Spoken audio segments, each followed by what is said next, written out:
So it's something you need to really let soak in. And we wanted to be able to do that. So we put in that, for lack of a better term, like placeholder statement. And then that night after, I think like maybe less than an hour after we posted our statement, Joshua David Evans put out a statement to us on his Twitter. And it says, Lily and Jessi, you treated me like garbage even after I pleaded privately and publicly for you to at least consider giving me a voice. I tried for days. You rolled your eyes and didn't do your homework. You didn't care how this would impact my life. You wanted the tea and clicks. That's it. Your attitude was disrespectful and reckless. Your channel and intentions are literally the polar opposite of Swoop and her team. You are a prime example of why people in my shoes rarely speak up or get justice. I hope you enjoyed the money your ridiculous videos made you before you removed them. Also, I saw your statement. Funny how my name wasn't in there at all. Shame on you both. Joshua. A little bit later, he would continue on to say, they happily discussed allegations about me that are borderline criminal and could get me fired. They chose to do that. They also chose not to do the bare minimum because that would take ethics, hard work, and professionalism. Things they clearly don't prioritize in their content. That was his overall sentiment. And after he made those statements, it's kind of inexplicable, the amount of pressure we've been getting to answer. I wish that it was as easy as sitting down and saying, sorry, Joshua, everything was wrong.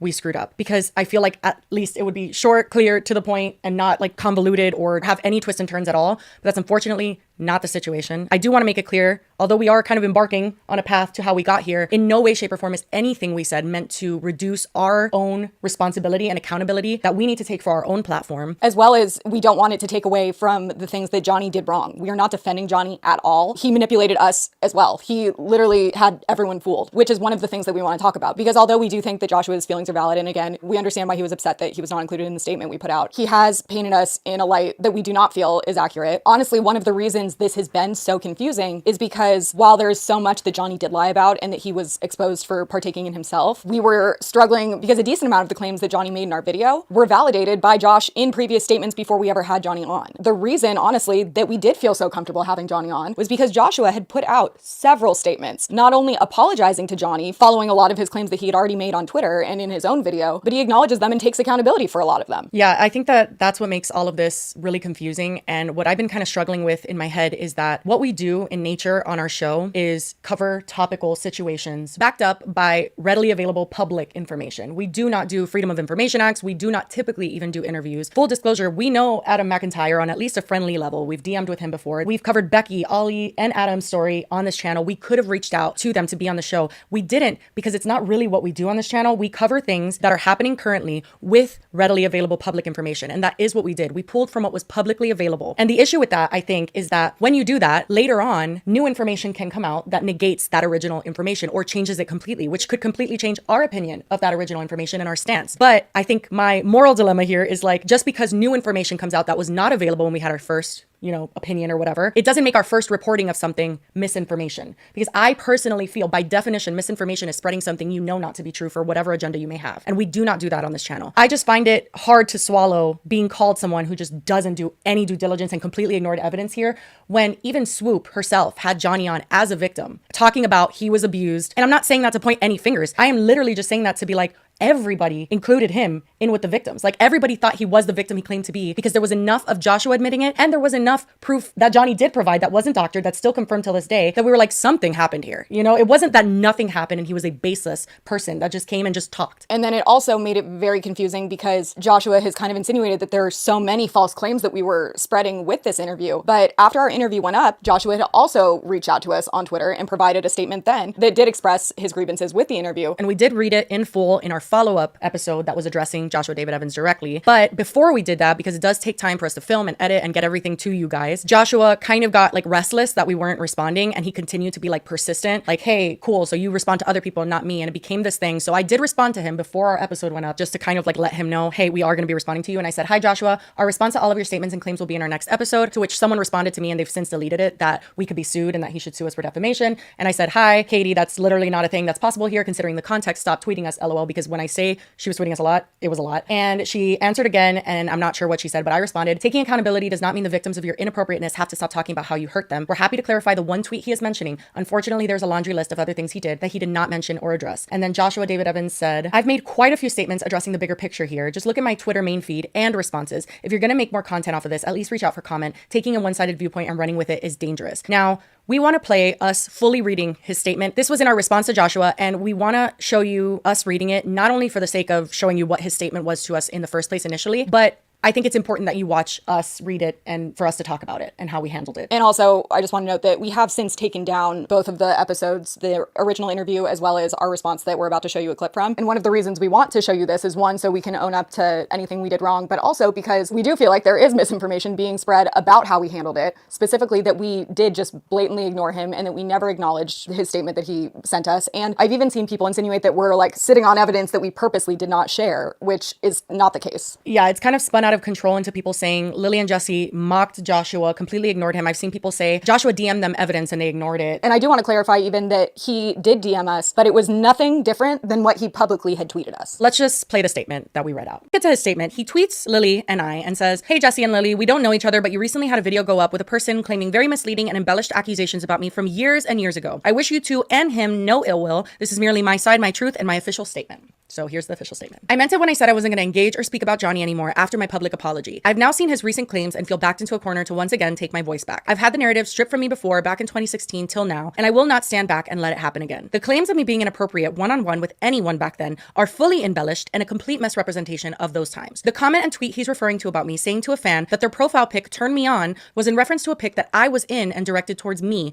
not the girl. We have privately discussed this and made peace with it. At her request, I happily deleted it and apologized for ever joking about it in the way that I did. It was an awkward and terrible attempt at being funny. I never should have joked in that way all those years ago. For that, I am sorry. These claims are beyond hurtful and incredibly damaging to my mental health. They feel malicious and unprovoked. I've made my apologies and have owned up to what behavior was out of line during my YouTube years. I've done the work. I'm still in therapy. I'm 3.5 years sober. I have a wonderful marriage to an incredible woman. I love what I do for work. We just bought a little house together and have an amazing and quiet life together. I finally have my chance at a new life beyond this awful chapter. If these claims continue, I'll have no choice but to get lawyers involved. I'm broke as it is, but I'm willing to fight for my sanity and truth." Okay.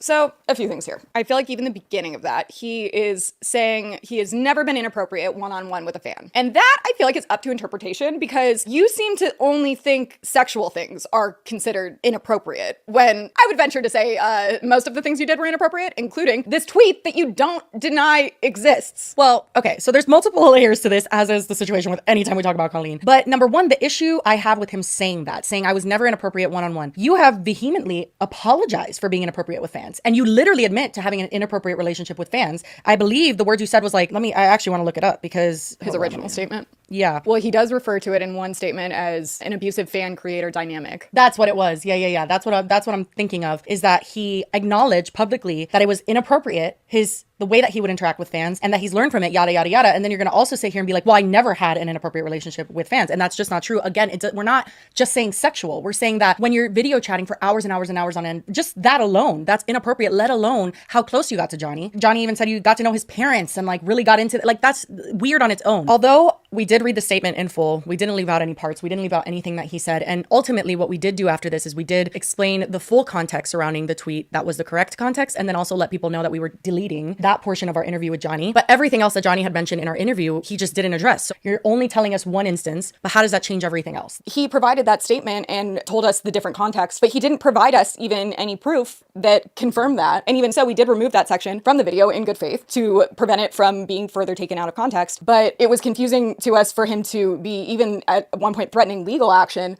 when he only had one correction that he was asking us to make, and we did it. So that's where we get into our demeanor. This is something that Joshua and many, many others have been really uncomfortable with, have been upset with us with. During that statement, although I read it in full, there was no pauses, we didn't stop to commentate on his statement in general. You can kind of see our vibe. Lily's kind of like rolling her eyes and like we are like annoyed. And that was simply because, not what he was saying in his statement. It was simply because quite literally we were bothered that he was so pressing on Twitter. Now looking back, knowing everything we know why he was like kind of panicking after our interview. But instead of presenting any evidence that Johnny was not being truthful about everything he was saying, he just kind of was like, hear my side. And because of how he phrased his tweets, we were under the impression that there was nothing else he was trying to share, and we were just going to acknowledge that statement and then move forward. A lot of people have been coming for me because I'm a victim of abuse, and they have said, you are too biased to be covering things like this. Like, you don't have the proper objectiveness when it comes to topics like this. And I'd be lying if I said that take did not absolutely bother me, because I think that, yes, although I do have a bias to believe victims, for sure, I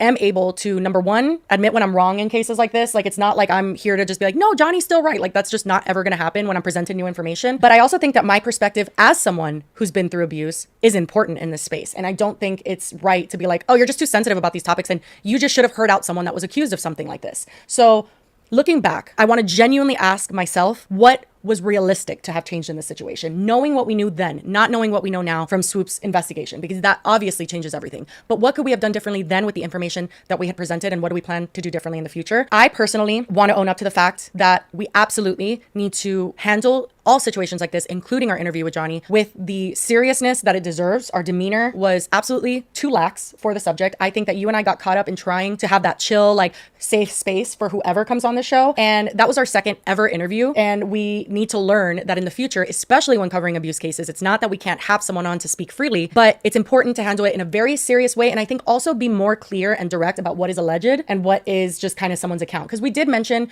hey, a lot of this isn't going to have like assets and like proof. This is Johnny's account. We did mention that in the beginning of his interview, but we kind of need to be a little bit more structured and serious about topics like this. To be clear, our interview was not entirely about Joshua. There was a specific like Joshua David Evans section, and then he also spoke about Corey DeSoto and Colleen Ballinger because he had allegations for all of them. And I believe he briefly spoke about Trent Ballinger as well. What we realized in watching Swoop's documentary and then also watching H3 was that we were the first interview that Johnny had been on video. While we did not fact check every single claim that Johnny made throughout the interview, there was several claims in it that Joshua himself had admitted to in his own statements that were publicly available on Twitter. And honestly, that is one of the factors that made this so confusing, because when we went back and compared the claims that Johnny made in our interview and then held it next to the new information that was revealed in Swoop's documentary, a lot of those lies or exaggerations weren't made in our interview, because honestly, we think that our interview, which we feel even worse about, gave Johnny the confidence to then kind of run with the story and make those exaggerations, because he was like, okay, well, that one went well. And then he moved on to the next one, and his story got a little more outrageous as it went on. Yeah, it was like literally infuriating to